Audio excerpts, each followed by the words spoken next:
had the opportunity to go to boarding school where I had roommates that were from South Korea all the way to Uganda. And so I just grew up feeling really immersed in a lot of culture. And after school, after college, I decided to, of course, venture out and go into AmeriCorps, where I was working in under-resourced and urban communities. And still, of course, it was challenging, but I never really had an inkling to like further my knowledge in diversity and inclusion. And it actually just took one humbling experience where I was at a school. I had the opportunity to work at this school, and I turned up and realized that all of the students in the entire school had a disability, whether that was autism, down to physical disabilities and neurodiversity. And this was the first time that I think I can remember in my life, even though I'd had all these different experiences, that I felt really out of place. Like I didn't know what to do. I was so uncomfortable. And this was one of the first times where I wasn't the majority in the room, even though I'd worked in a lot of communities that were different from the way that I grew up. This was the first time where it was so out of my comfort zone that I kind of do what we all do when we feel uncomfortable. We take a step back because we're not sure, we're a little embarrassed, we make assumptions, and it affects how we create relationships. And so through that experience, I realized that even people that look like me, we all have work to do. And so for the last 3 years, I've sort of dedicated my life to educating myself around diversity and inclusion.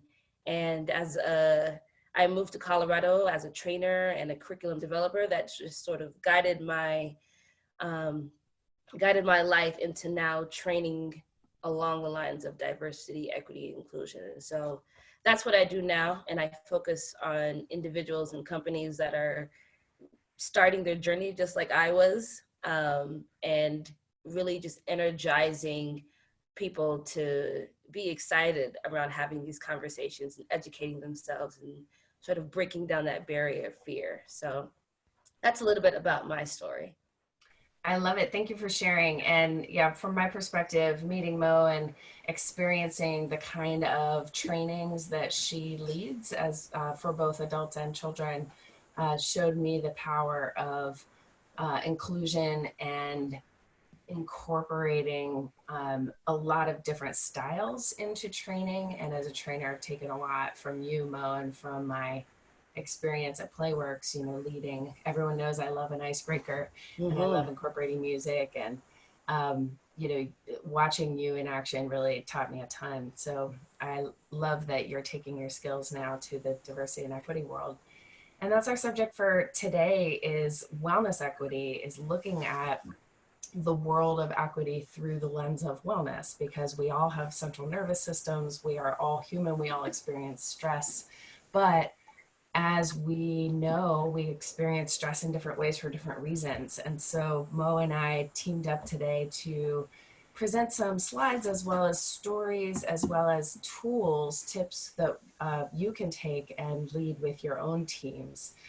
So we hope that you'll be able to take at least some of the things that we talk about and some of the tools. If you haven't had a chance to download the Stressor Scorecard, we will be using that later in the webinar. And that's at the nonprofitcomfort.com/links page or /consulting. I think it's up at both. So head over there and download that. And yeah, we're gonna, I'll go ahead and introduce myself as well. Some of you know me already, but I promised to share different stories about me over the years of doing either. This story actually goes back even further. So there's our slide from Mo, and the overlap of Mo and I was at Playworks DC, of course.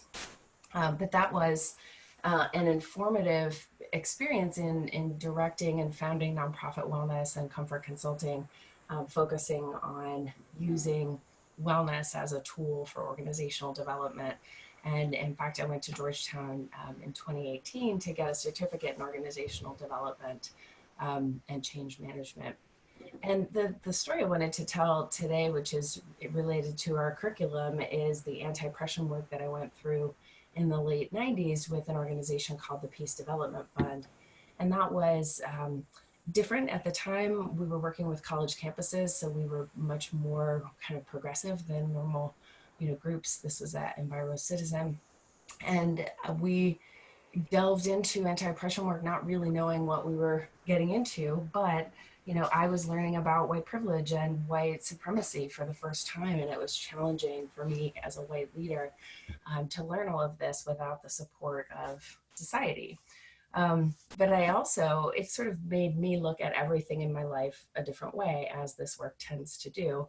And I picked out this picture from when I was Annie in the 7th grade in Baltimore City, because it struck me looking at this picture many years later that, as a white person in a largely Black school, I was still somehow chosen for the lead, even though my talent is, mediocre. And I think it was because we had, white leadership and theater directors and vocal directors and principals at that school that were, just much more comfortable having white folks involved. And I didn't think a thing of it at the time, but looking back, and looking at all of our lives through a different lens, we realized different things. So I just wanted to share a little bit about my journey in this realm. There's layers and layers that we unpack over time. But that was a fun time for me, learning about race growing up in Baltimore City and then revisiting it years later. And I wanted to also just ground us. I think I whizzed past, since I'm sharing the screen, I'll show the Audre Lorde quote, which is, many of you have seen, caring for myself is not self-indulgence, it is self-preservation, and that's an act of political warfare. So as you know, self-care is critical, but is also not enough, which is why I love the Adrienne Maree Brown quote highlighted here. She's a contemporary feminist author who wrote Pleasure Activism and Emergent Strategy, 2 different books. And she says we need to learn how to practice love such that care for ourselves and others is understood as political resistance and cultivating resilience. And I love that she incorporates for ourselves and others into that quote, because that speaks to the sort of team care that I think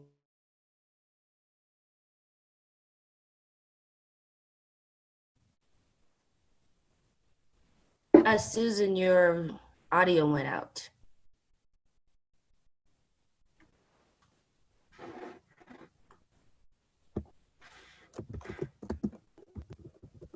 this is sort of a draft definition of wellness equity that I've been working with, and I would love everyone's feedback, either here today in the chat box or later via email. And that is that those with the most stressors need the most wellness resources. The thing I get stuck on is resources, because unlike the corporate sector, nonprofits and schools don't spend a lot on wellness. It's a $7 billion industry in the corporate space. But in the nonprofit world, if we did have resources, should we allocate them equitably or should we allocate them equally? Right? Do you give everyone a gym membership, or do you give everyone, exactly what they need, be it more or less than the next person? So those are some of the questions that we'll grapple with today, and that we encourage you all grappling with in your work. So, hey Mo, can you hear me? Yes. Excellent. I'm not talking into the void. So we talked before about what stresses you out and what stresses us out on a daily basis. So wanted to turn the mic over to you. Yeah, so this is an interesting question. I think first and foremost, being a solo entrepreneur, there's a lot of stress that, I think we all experience. I know you could probably say the same thing, Susan. But for me, one of the new stressors, I think, when in doing this diversity and inclusion work, that it's, number one, it's a lot of emotional labor that you have to be able to manage and be able to do this work authentically and with passion and positivity.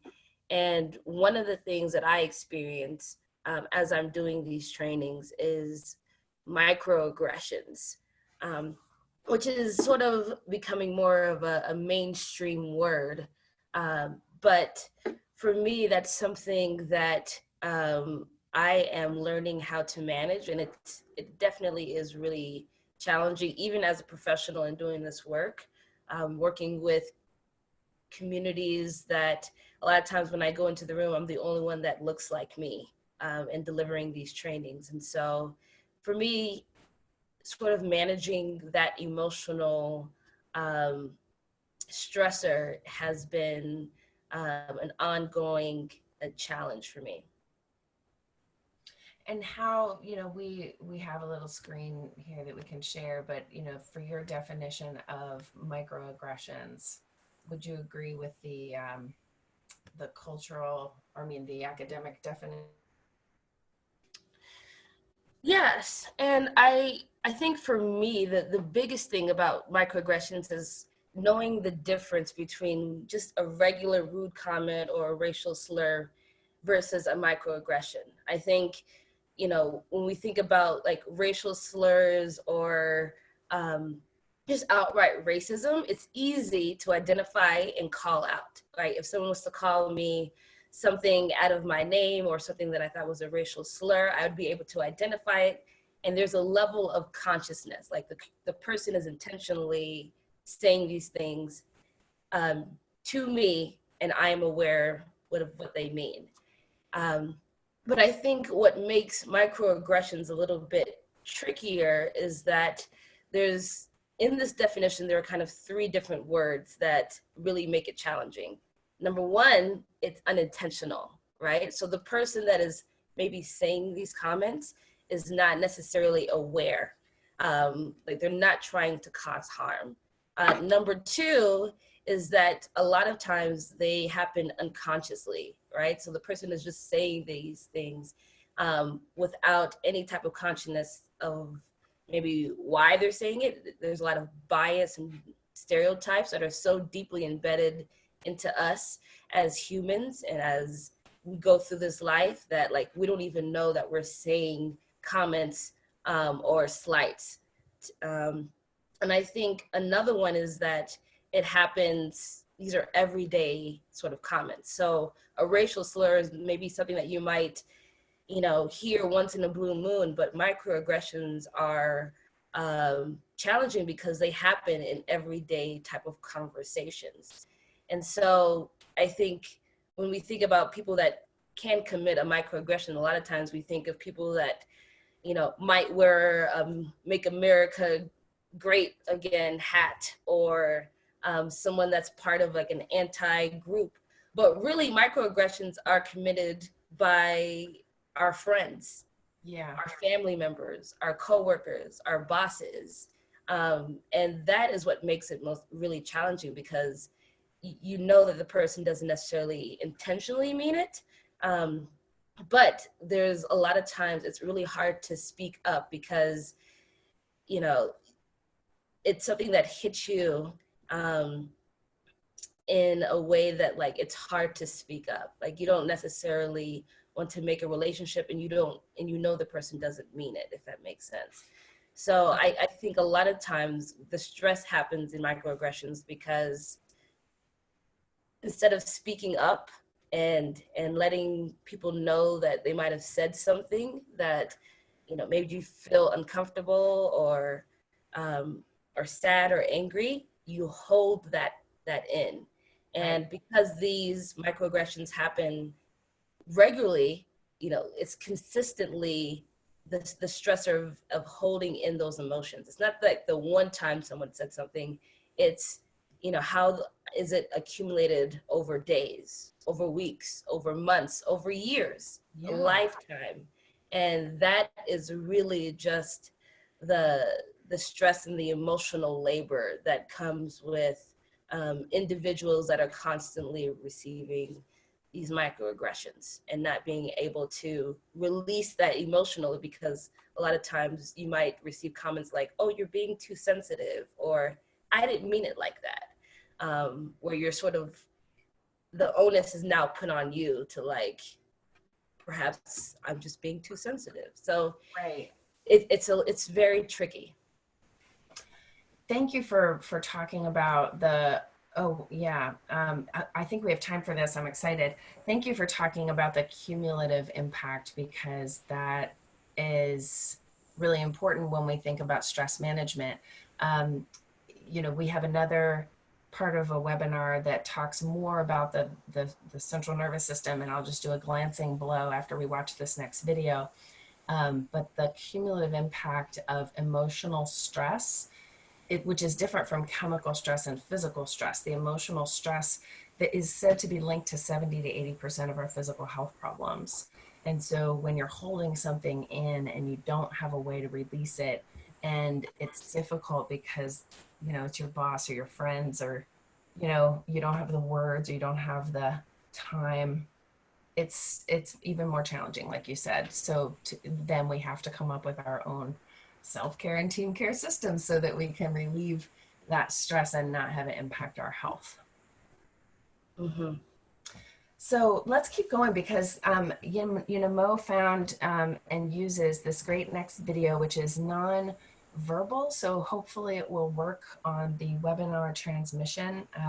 But we wanted to take the minute and a half or 2 minutes or whatever it is to watch it, because it's really on point, and we recommend you sharing it with your teams. So let's play the video and then we'll move on with our slides.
Yeah, so thank you, Mo, for pointing that out, that video.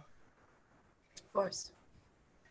And I wanted to also point out, this is the point of view of a white ally who was communication director for one of the women's marches, and she, I think, speaks eloquently to the need for white allies to also take care of their own mental health, in this case mindfulness, so that we can have the presence of mind and centeredness to speak up in a moment when a racial microaggression happens, or another attack on someone's humanity, so that we cannot be complicit in that and take advantage of our privilege.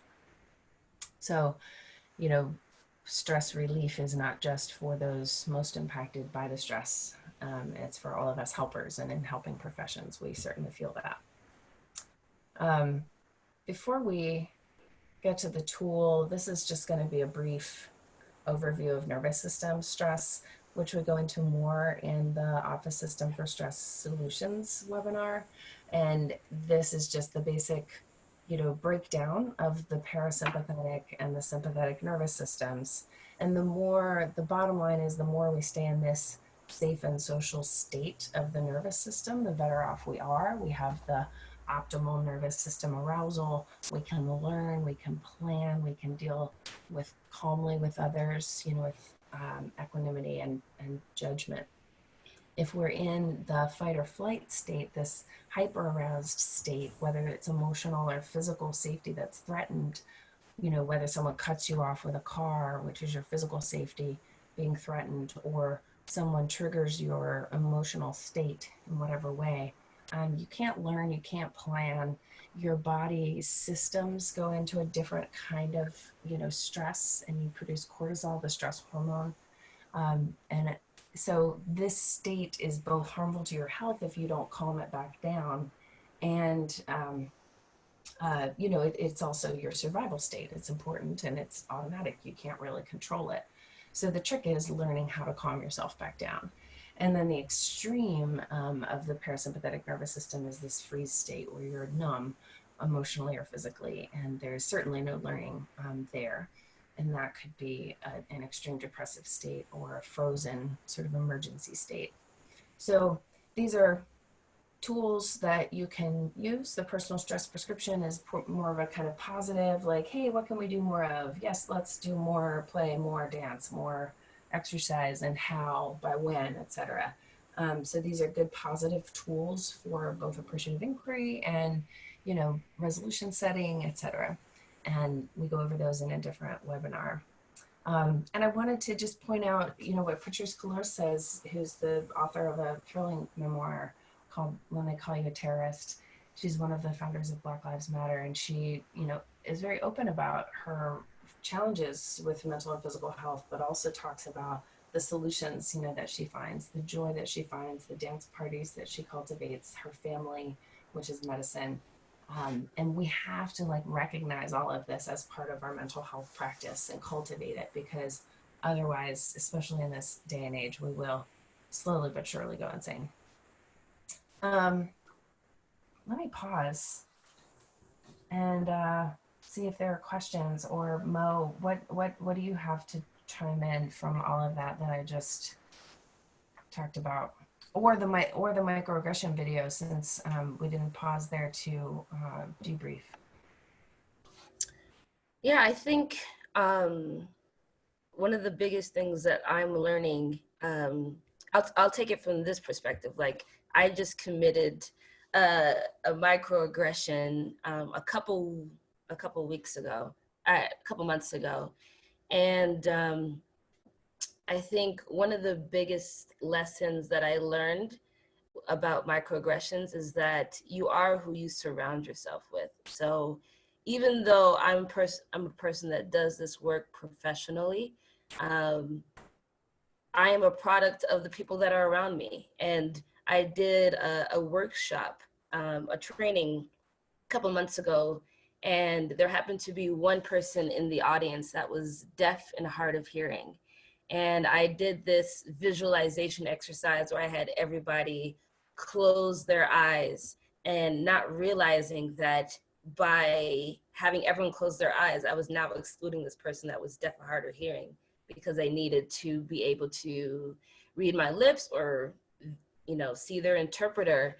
And, when I was creating this training, I didn't have anybody on my team. And also I didn't really have any experiences working with individuals that were deaf or hard of hearing, or even a lot of individuals that had that had a disability. And so even with the best of intentions, we can all sometimes fall short in our actions of inclusion and commit microaggressions. And the one of the biggest things that I learned is that it's really, really important that you step outside of your comfort zone.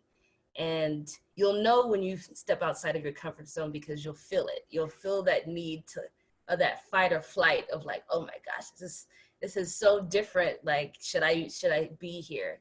And yes, you should. The more that you put yourself in situations that will challenge you, the more you're going to grow. And secondly, I think one of the things that I learned while going through this whole experience and through microaggressions is that sometimes you just have to pause. You have to pause and you have to think. I think a lot of times the unconscious part of microaggressions is because we're just acting in autopilot, and we're not thinking through our actions and who we're talking to, and understanding their stories. And so if you can find little pockets in your day to just pause instead of just acting automatically, I think that could be really, really powerful, because that pause could sort of alleviate an action or a comment or a look that you would have normally given, and instead insert some positivity or be a little bit more open to a positive experience. So that's just what I've learned through just my own experiences in committing microaggressions. Because again, I also have work to do, but I think that is really, really powerful. And I think that the more that a lot of us as allies create spaces where we are being more intentional, and also realizing that like microaggressions are something that everyone is subject to, because everyone has bias. No one is alleviated from it. So the more that we can come to a place where we all know that we are doing it, the more then we can start to be alert of when situations arise when you might be more prone to use microaggressions. Thank you for being vulnerable and sharing, because it's absolutely true that we have uh, all committed microaggressions. And I can even say as a white person, sometimes I'm so eager to show my open-mindedness that I trip all over myself, and then, am calling attention to and committing sort of microaggressions in the opposite direction. And I think that is, a guilty white liberal like kind of thing. But we also need to create cultures where we're open to talking about it and laughing at ourselves and saying like, oh my gosh, this came out of my mouth. Can you believe I said that? On the facilitator front, I once planned a whole thing, being sensitive to whether folks were in wheelchairs or not, but not being sensitive to whether everyone had fingers on their hands. And the rock, paper, scissors games I had planned, they couldn't play because not everyone had fully formed hands.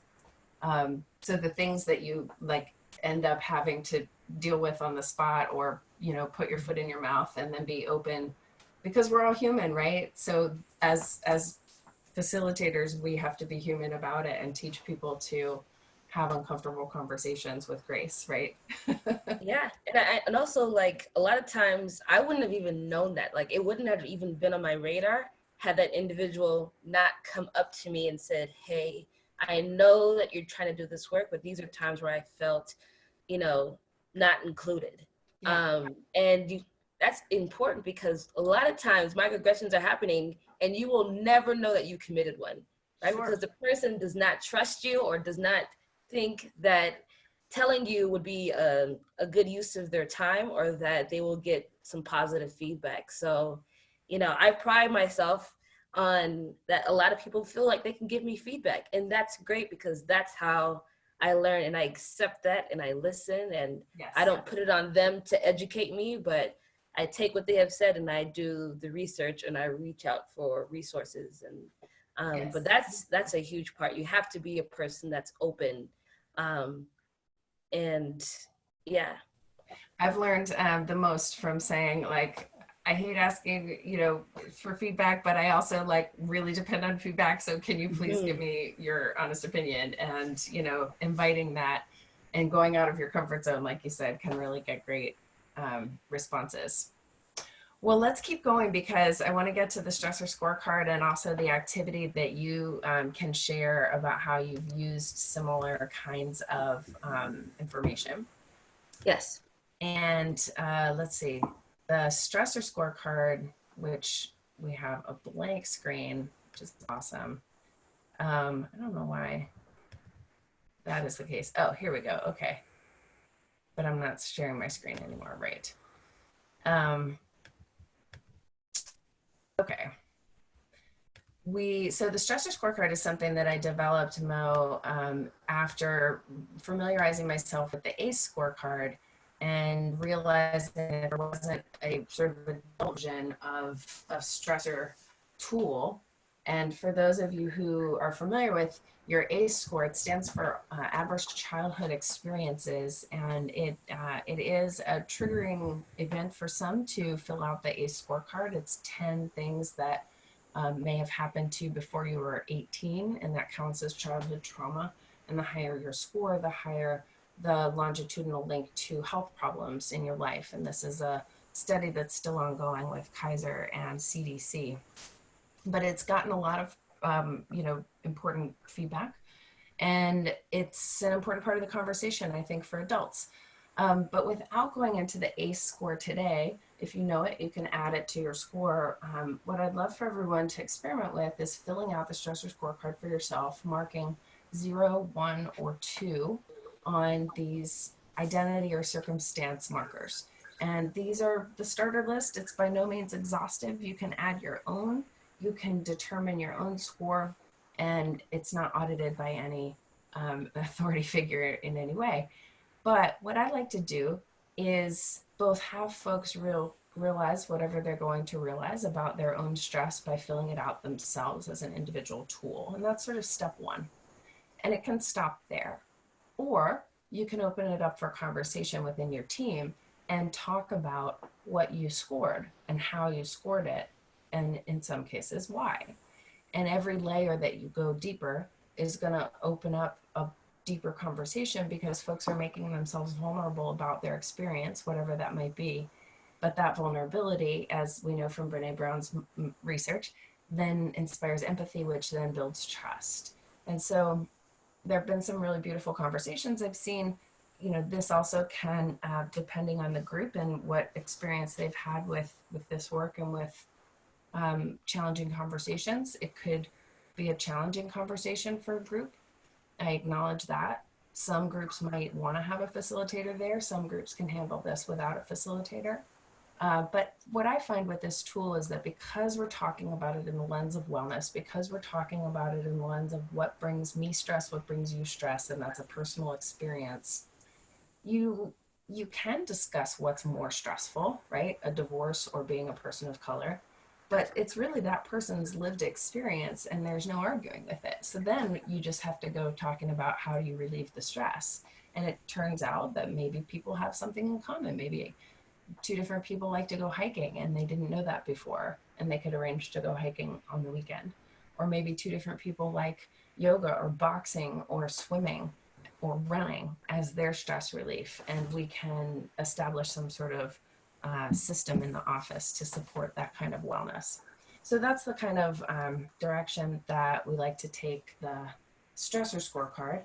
And just right now, if you've gone ahead and filled it out, if you can share your score in the chat box, just your number, not what you came up with to come up with that number. I always like to see the variation of scores. So go ahead and chat it in the chat box. And then I'll turn it over to Mo to talk about another way that this kind of tool can be used. Oh, and I don't want to go past the Brene Brown quote too quickly. For those of you who aren't familiar with Brene Brown, she does a lot of research on vulnerability and courage, which are really two sides of the same coin. And she talks about how vulnerability is really the birthplace of trust in any group of people, and how leaders, by encouraging vulnerability and showing their own vulnerability, can create culture in their workplace that takes everyone to the next level. So I encourage you to check out her readings. These are some of the questions that I would suggest if you were self-facilitating, or that I would use if I were facilitating with the stressor scorecard, that you can bring back to your team. And then, just because we're running short on time, I want to make sure we get to Mo, back to you, to talk about the activity that you've done with a similar kind of tool that helps people have conversations around identity and other intersectional issues. Yeah, so this is an activity that I use during my introductory diversity inclusion trainings to help participants visually see the different identities that are in the room. So in this activity, again, I post a lot of different signs around the room. There's race, class, gender, ability, disability, age. And they're all posted around the room. And then I'll ask participants certain questions. And the question could be along the lines of, what identity are you least aware of? And all the participants will get up and they'll silently move to or under the sign that best resonates with them.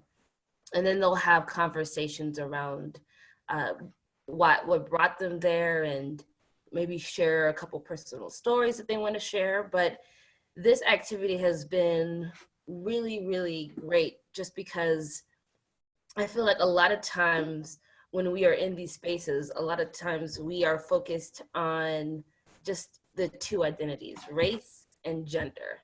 And when having diversity and inclusion trainings, a lot of times there is a perceived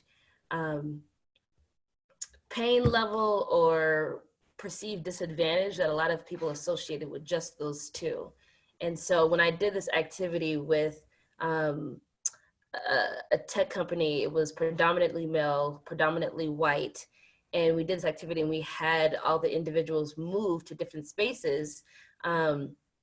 One of the CEOs at the very end actually like stood up and was like, here I was thinking that, a lot of the women, like, gender was the hugest barrier and disadvantage. But he later understood that, like, even one of his female employees, that she was Catholic, and she was also a member of the LGBT community, and how those two identities created a lot of stress and disadvantage, and how different people have different layers to them that also create the different challenges and barriers that people experience. So I think that this activity is really great as far as helping to start the conversation in smaller groups, and being able for individuals to understand that there are multiple layers to all the different employees and participants in their company, and just to have a level of empathy and understanding. And so that's really why I do this, just because it's breaking down diversity and inclusion past gender and race, and really understanding how all of our different identities make us who we are. I love that. And intersectionality obviously is an important concept that young people are embracing, and it's important for everyone who wants to understand youth organizing, especially in this political season, I think, to get that. I'm of Gen X generation, and I see boomers, like, at their peril, just really just refusing to understand the commitment that I think our generation and beyond, like, has to multi issues presenting at the same time. And this quote from Fabiana Rodriguez is just indicative of that intersectionality, where I had the privilege of meeting Fabiana at a conference, and she has really created a lot of art in the activist community, including making monarch butterflies a symbol of the immigrant struggle, because of course monarch butterflies migrate beyond borders. And this quote from her talks about the multidimensional issues that we must be educated about and must care about. Is interconnected. Well, I always promise 40 minutes, and we're at that 40-minute mark, and I love ending on time, start on time, end on time, right, Mo? But I want everyone to check out cultureenergize.com and nonprofitcomfort.com. And I also, wait, let me get back to the video. Also, can't wait to see you in Baltimore this month or next month in March. So we've got to plan our session at the Nonprofit Technology Conference. And those of you who are attending, you can come see me do my Take 5 talk, and Mo and I are co-presenting as well, doing some team care sessions. But we also want your feedback on this session. What landed, what needs more, how do you use these tools with your teams? Mo and I are always interested in figuring out better ways of doing online training so that we can share tools and stories and inspiration, and then, you know, get it back, right? When folks use these things on their own. Anything you want to throw out to the group before we wrap up, Mo? Um, I think that it's amazing that you all are continuing to show up for these webinars and continue your education. I'm excited for the end of March and being in Baltimore and hopefully seeing all of you and meeting you. And yeah, that's about it. Awesome. Well, thank you so much for your time, Mo. And we will get this up on YouTube, at least in snippets, if not the whole thing. I think Zoom cooperated with us mostly today. But also wanted, oh, and I wanted to feed back to those of you still on the call that might have been on earlier. I made a resolution, a New Year's goal of getting outside and doing more nature walks. And I was out this morning reflecting on the times that I have and have not done that, but I have been thinking about that resolution and really like incorporating getting outside, even if it's just walking around one block one time. I've been borrowing people's dogs and taking them for walks. So I've really been trying to incorporate more like getting outside into my winter life, which is a little harder. And I wanted to report back to everybody on that. So Mo, you also were saying you got to get outside sometimes. So I'm just reporting back to you that it is possible. Get out from behind that screen. And have a great rest of your day, everybody. Give us your feedback via email, and look for all of this on the YouTube channel soon. Bye, Mo. Have a great rest of your day. I'll do an air high five. Woo! Thank you. Have a good day, everyone.